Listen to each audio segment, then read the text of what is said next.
नमस्कार, मी कीर्ती गायकवाड। स्वागत आहे आपलं आय न्यूज 28 मध्ये।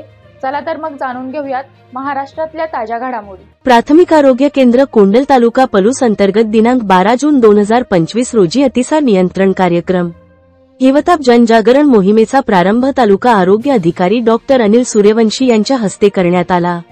यावेळी समुदाय आरोग्य अधिकारी, आशा स्वयंसेविका, आरोग्य कर्मचारी यांचे जागतिक हिवताप प्रतिरोध महिना अंतर्गत कीटकजन्य व जलजन्य आजार याबाबत प्रशिक्षण आयोजित करण्यात आले। तसेच कुंडल गावामध्ये कीटकशास्त्रीय कंटेनर सर्वेक्षण करण्यात आले। गावातील नागरिकांना कीटकजन्य आजाराबाबत आरोग्य शिक्षण साहित्य वाटप करण्यात आले व गावातील डासोत्पत्ती स्थानामध्ये गप्पी मासे सोडण्यात आले।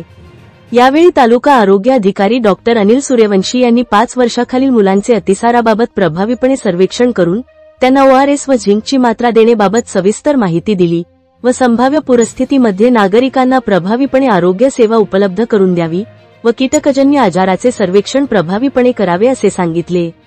यावेळी वैद्यकीय अधिकारी रोहन पाटील व जिल्हा हिवताप कार्यालयाचे कीटक समारक अनिल खराडे, आरोग्य सेवक विक्रम कणसे, दिगंबर तेवरे, आरोग्य निरीक्षक श्रीनिवास कुलकर्णी, आरोग्य विस्तार अधिकारी उल्हास गायकवाड, आरोग्य निरीक्षक महादेव गंबरे, आरोग्य पर्यवेक्षक श्री हनुमंत ठोंबरे उपस्थित होते। तासगाव तहसील रिपोर्टर अंकुश तानाजी सुर्वेची रिपोर्ट। नियंत्रण करण्यासाठी आवश्यक काय आहे?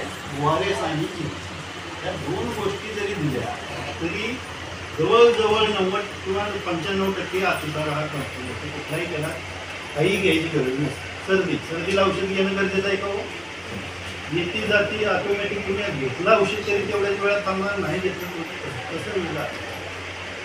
त्यामुळं अतिसारासाठी अगदी मोठं नेलं पाहिजे, ॲडमिट केलं पाहिजे। कधी ॲडमिट आपल्या तीव्र किंवा गंभीर ह्याच्यामध्ये गेला असेल तर त्याला, पण घरच्या घरी जवळजवळ 90 ते 95% अतिसार आपण आपल्या लेवलवर त्या ठिकाणी कंट्रोल करायचं।